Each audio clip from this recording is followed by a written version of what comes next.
Welcome to the Talking Transformation podcast. I'm your podcast host, Peter Ahmad, recording from Cape Town, South Africa, since June 2019. The Talking Transformation podcast provides an open and accessible platform for built environment professionals and interest groups to share their reflections and aspirations relating to the transformation of places and spaces in South Africa. It's intended to be a celebration of the individuals and community groups who are supporting formal and informal processes that are addressing the challenges of South Africa's history and shaping the future of our neighbourhoods and cities. Welcome to this latest episode of the Talking Transformation podcast, recorded on World Town Planning Day, the 8th of November 2023. It's a great way to celebrate with this latest episode, and we pick up on a familiar theme of great interest to the podcast and to the listeners, specifically the issue of state-owned land, in this instance Transnet, and the opportunity to build and renew our existing cities. My guest is the distinguished academic Professor Ivan Turok, and I was able to catch up with Ivan earlier this week prior to his departure from South Africa for a symposium in Europe. Some of you may well have been aware of his op-ed that was published last week. It was titled, "Transnet Should Sell Its Surplus Land to Unlock Housing and Jobs," and it was an article that was widely circulated on social media. Ivan wrote that such a move could release funds to invest in operational improvements and unlock strategic sites across our cities for further development. He outlined the opportunities that are available not just to Transnet but other state-owned entities and departments to leverage funding aspects of our state-owned entities by using that land and the property portfolio that are managed in a way that is more sustainable, not only for the agencies but also for the cities where they are operating from. So it's about thinking on the one hand about a bigger picture addressing the financial sustainability for those organisations, particularly those that are in distress, and maximising the opportunities of using strategic state-owned land portions that are not core assets. In other words, those land portions that are not material to the daily operations of those entities.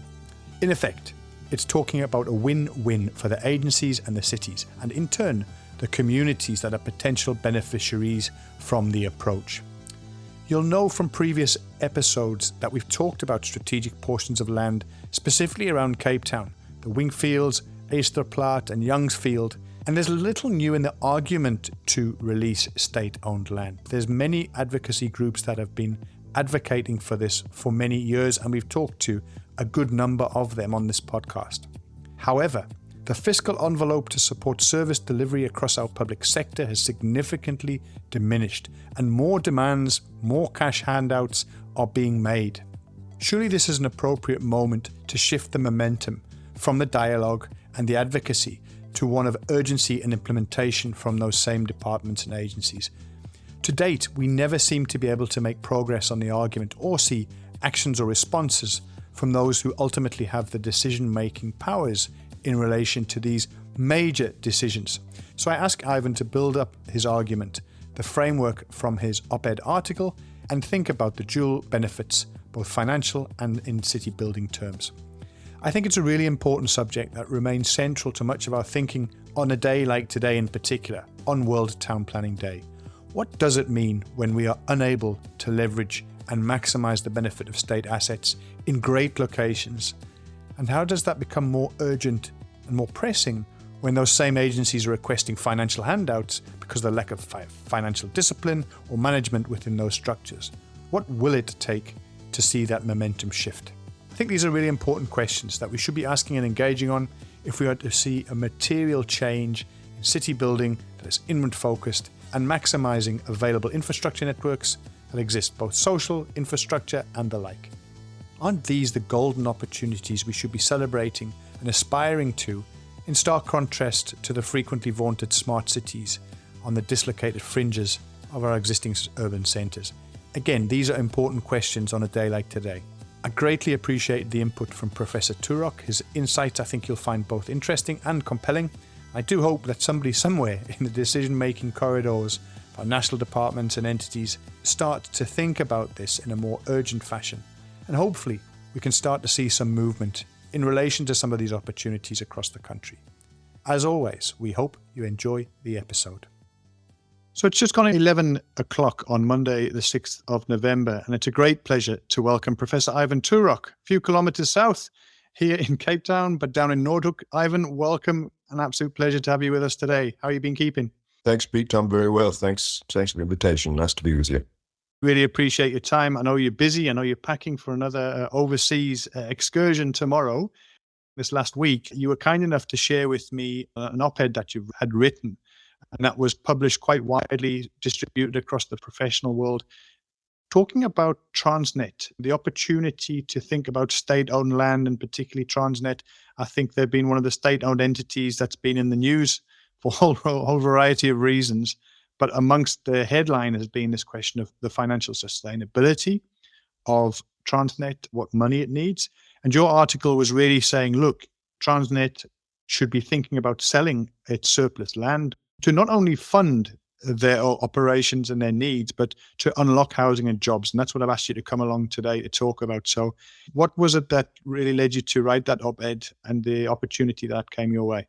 I've been following Transnet's operations for about 3 or 4 years because I have a broader concern that our state-owned enterprises are not doing all they can to support the economy of our cities.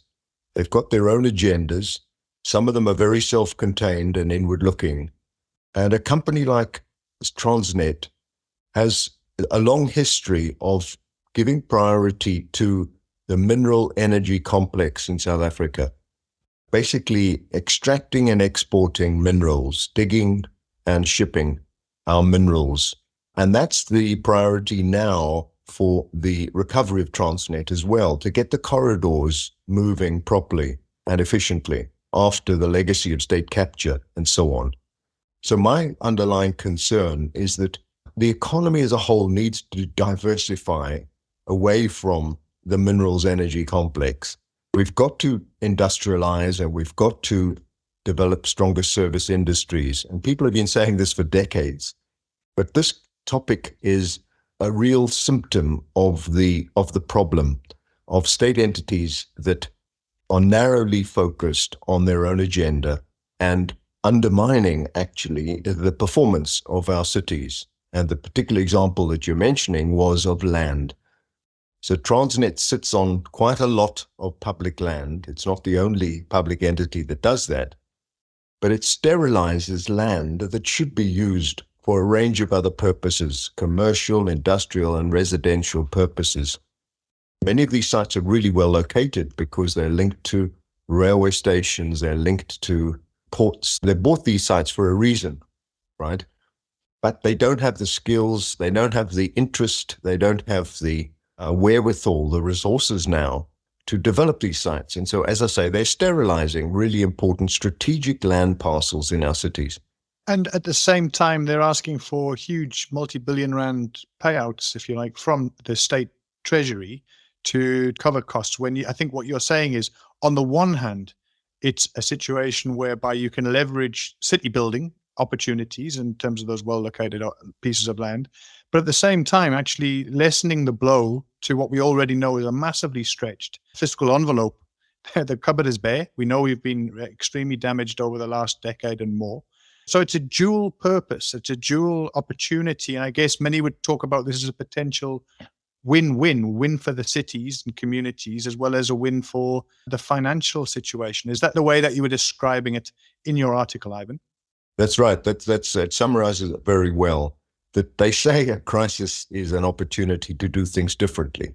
I'm sort of building on that by saying that the financial crisis that Transnet faces is an opportunity to get them to think more broadly. So the immediate commercial imperative is to raise money. So they must sell the sites for money.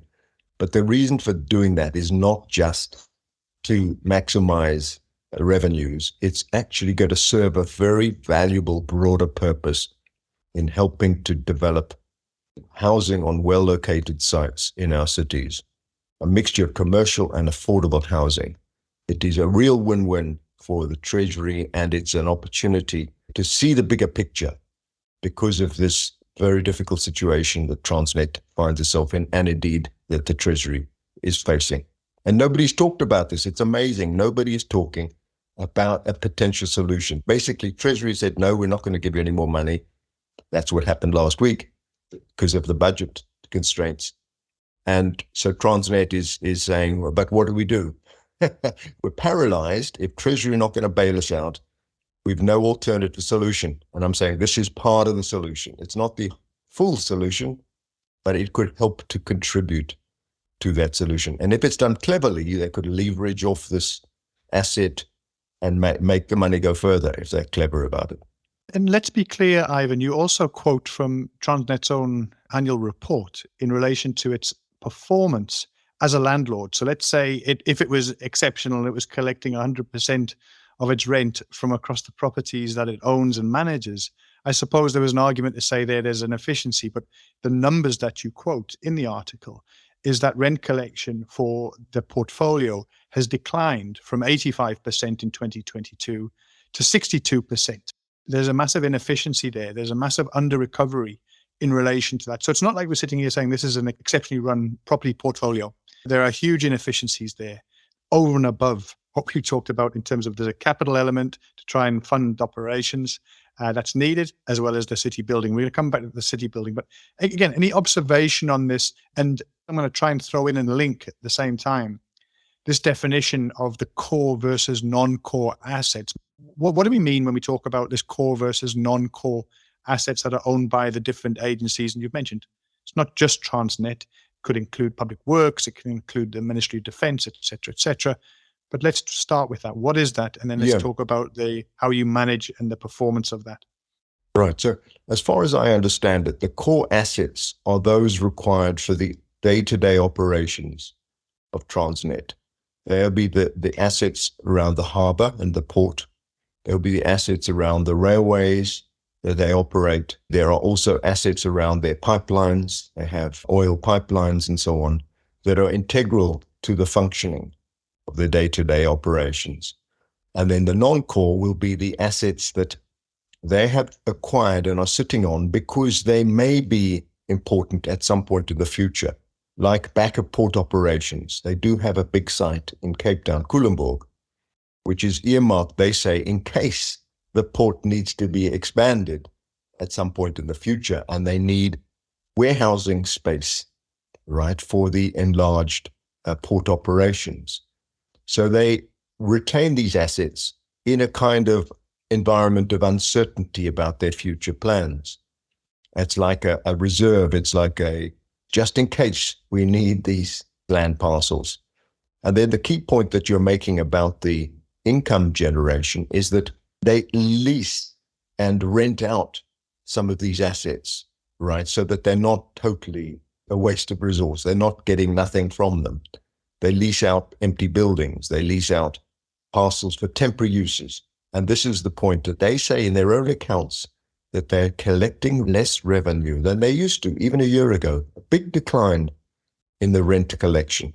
So they acknowledge, again, these annual reports are quite revealing. They acknowledge that they're not very good at managing property, and that's not their core business.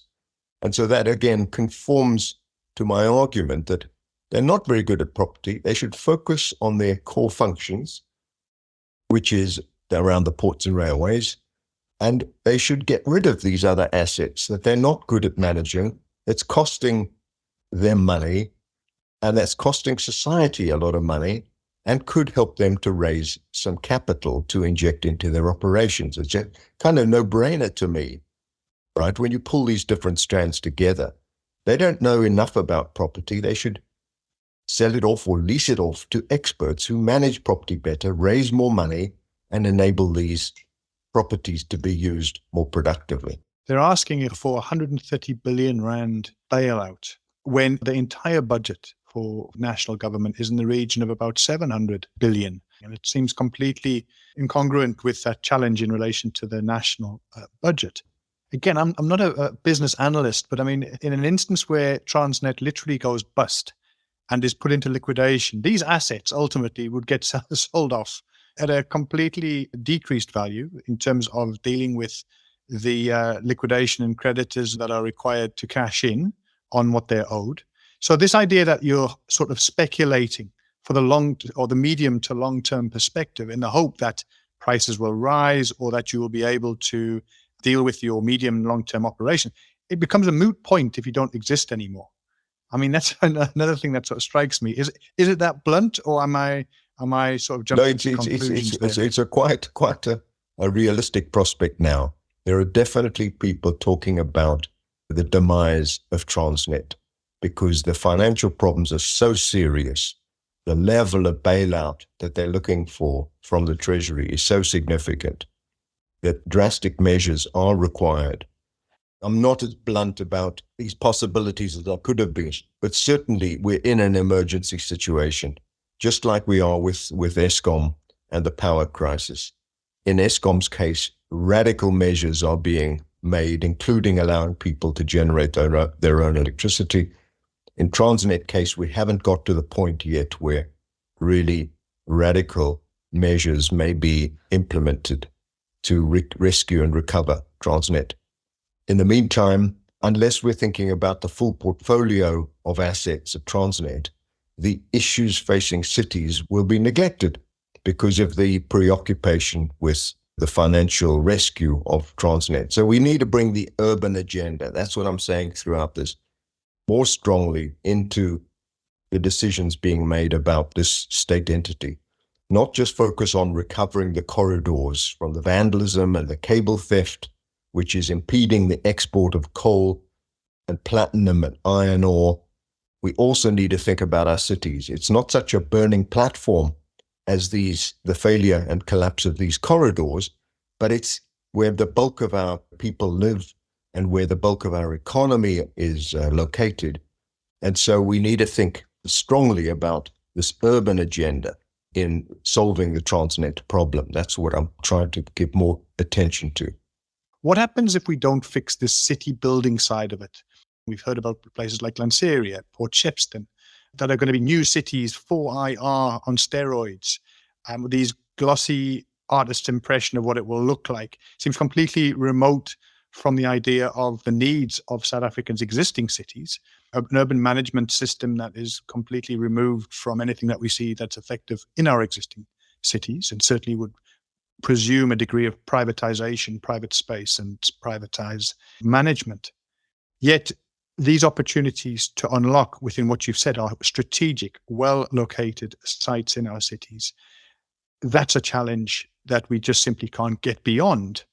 So what happens when we continue to think about building cities on the fringe of our existing footprints, building new, giving up on the old? What happens in that regard in relation to the financial equation in the existing city?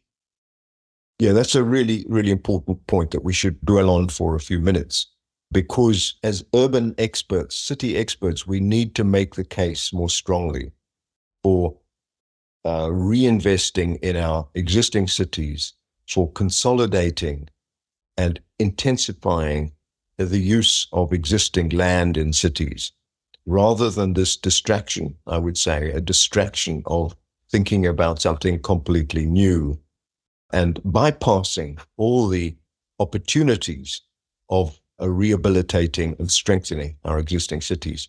So one thing that is very obvious is that when you build on the edge of the city or you build in a completely new region, the costs of infrastructure are enormous, starting from scratch. You might have produced some nice glossy images of brand new, shining cities, but at such a cost that it's just totally unrealistic in South Africa today to contemplate that scenario. So we need to focus on using our existing infrastructure more efficiently, more effectively. And many of these large, vacant, underused strategic sites that are well located in our cities actually have infrastructure available: water pipes, sewerage systems, connections to the public transport system. They have existing infrastructure capacity that we should be making better use of. And of course, these are places where people want to live because they're accessible to existing jobs. When you create a new city in the middle of nowhere, there are no jobs there apart from the construction jobs of building the city. So by and large, people, unless they're well off and have big cars, can drive to the existing jobs, business parks. People prefer to live within existing cities that are particularly places that are accessible to employment centers, CBDs, suburban business nodes, and other places where there is a choice of employment, not in the middle of nowhere where there's no existing jobs, and jobs will only come 10 years or 20 years down the line. So we really need to shift the debate from this fascination with the new shining city to the strengthening and rehabilitation of our existing cities, and invest where we can build upon existing infrastructure, modernize, maintain it, expand the capacity of existing infrastructure. That's much more cost effective than starting from scratch. So it's not abandoning the idea of being aspirational or being sophisticated or thinking about what smart cities means for South Africa, but it's starting to say that that thinking needs to be inward looking in relation to where it's happening. It seems a very obvious argument. It seems less obvious when we see the decisions that are being taken. I mean, let me ask you straight out, Ivan. We've set up the framework for the argument of why it's a good idea. What do you think is hindering the government from acting? You know, what is the picture that is, I say, broader than just Transnet? This idea, in my mind, that it seems to be a great degree of self-interest and hope of something that's going to happen in the long term within a political administration, and thinking that is often very narrow to a 2 to 3, possibly 5-year term. What is stopping that from happening, do you think? It's a complicated question, and there are, many different reasons for what goes on. But one of them is that strengthening our existing cities addresses complex politics, because you have existing institutions in place, whether it's the municipality, the province, you've got communities on the ground, all of whom want to have a say in what the outcome is. If you're building a new city from scratch in the middle of nowhere, then there's no significant institutions around who are going to complicate matters and delay the decisions. You can just kind of get on with it and start putting concrete on the ground. But that is not a sufficient reason for bypassing your existing cities. The economics of it are so compelling that you need to engage with existing institutions. And in my view, you will get better outcomes, better decisions by engaging with institutions, with their interests, and persuading them of what's required, than by just ignoring them and writing them off. That's no way to move ahead as a society, when every time you have a problem, you basically write off the existing structures and you try to start from scratch, create something brand new. We have to find ways of managing our existing institutions and not bypassing them and ignoring them. And if that requires more determination on the part of the president or other key decision makers, well, that's probably a good thing. More leadership, more sense of vision where we want to go, but not, dictatorship. We don't live in a dictatorship. And I think that's healthy to have democracy. That's what democracy is. It's about engaging with the real tensions and dilemmas we face in where we invest and how we invest, and not ignoring those processes. So if you were able to give sort of advice to the chief financial officers, the Treasury, the political heads of these entities, to give them comfort around, this is a win-win, and to describe it in terms that is understandable and leads to these decisions and shift in thinking, what would your advice be, Ivan, if you had that opportunity to make the pitch?